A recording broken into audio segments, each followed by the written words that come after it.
নমস্কার, কেমন আছো সবাই? আমি অর্পিতাস কেক ক্যানভাসের তরফ থেকে। তো গত সপ্তাহে একটা ভিনটেজ কেক ফটো শেয়ার করেছিলাম তার ভিডিওটা জমেছিল। ভিডিওটা আর এডিট করার সময় পাচ্ছিলাম না। তো আজ এডিট করে ভিডিওটা পোস্ট করলাম তোমাদের সামনে। তো এখানে ক্লায়েন্ট আমাকে বলে দিয়েছিল যে শুধু বাটারস্কচের ক্রাশ দিলেই হবে, ভেতরে কোনো ক্যারামেল ফিলিংয়ের দরকার নেই। এটা এগলেস কেক ছিল 1 পাউন্ডের ওপর। খুব আর্জেন্ট, একদিনের আগেই অর্ডার করেছিল, অনেক কাজের প্রেশার ছিল। তাও বলেছিল যে রাত্রি 8টার পরে দিলেও হবে। আমি সেজন্যই রাজি হয়েছি, না হলে বিকেলের দিকে হলে হয়তো পারতাম না দিতে। বিকেলের মধ্যে অন্য একটা বড় কেকের অর্ডার ছিল আমার। তো যাই হোক, দেখো 3টে লেয়ারে আমি কেটে নিয়েছি। 3টে লেয়ার কেটে লেয়ারিংগুলো কমপ্লিট করে নিয়ে ক্রাম কোট করে এখন মিনিট 15-এর জন্য আমি ফ্রিজে রেখে দেবো।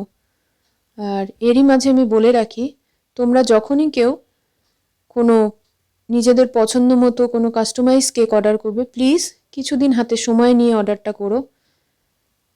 সে জিনিসগুলো আমাকে জোগাড় করতে হয়। কোনো ফটো থাকলে, তার কোনো এক্সট্রা ডেকোরেশন থাকলে সেগুলো সব আমাকে জোগাড় করে পছন্দ করে নিয়ে আসতে হয়। তো সেই জন্য একটু সময় হলে ভালো হয়। আর তাড়াহুড়া করে দিতে যাব না, আমার মন মতো কাজটা হবে না, তোমরা নিয়ে শান্তি পাবে।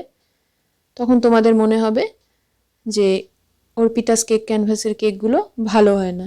তো সেই জন্যই বলছি, যখনই তোমরা কোনো ভালো কিছু দিতে চাবে হাতে একটু সময় নিয়ে অর্ডার করো। আমিও ধীরে সুস্থে তোমাদের জিনিসগুলো কালেক্ট করে নিতে পারবো। তো ক্রাম্প কোটিং করে ফ্রিজে রাখার সময় আমি এর যে ভিনটেজ কেকের বোগুলো হয় সেগুলো আমি বসে বসে বানিয়ে রেখেছিলাম ওই 15 মিনিট সময়ের মধ্যে। তারপর কেকটা বের করে আমি ফাইনাল ফিনিশিং দিয়ে এখন কিছু স্টার নজেলের সাহায্যে এর যা ডেকোরেশন হয় সেভাবেই আমি করে নিচ্ছি। খুব তাড়াহুড়াতেই ছিলাম, টোটাল ডেকোরেশন বোধহয় আমি আধা ঘন্টার কমেই করেছি। তারপরে একে একে সমস্ত রকমের ডেকোরেশন যেরকম থাকে ভিনটেজ কেকে, এটা আমার রিপিট ডিজাইন ছিল, ক্লায়েন্ট আমার আগের ফটোটা দেখেই এটা করেছে।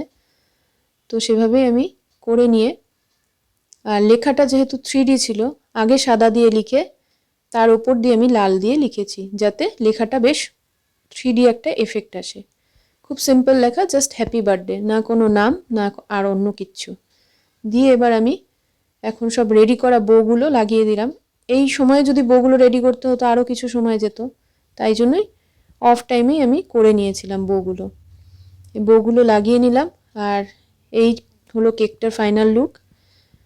তো অনেক রাতেই কাস্টমার আমাকে রিভিউ লিখেছিল হোয়াটসঅ্যাপে, তাদের ভীষণ পছন্দ হয়েছে আর টেস্টও খুব ভালো ছিল, তারা স্যাটিসফাইড। এটুকুই আমাদের শান্তি যে তোমাদের ভালো লাগলেই আমাদের কাজ করাটা সার্থক।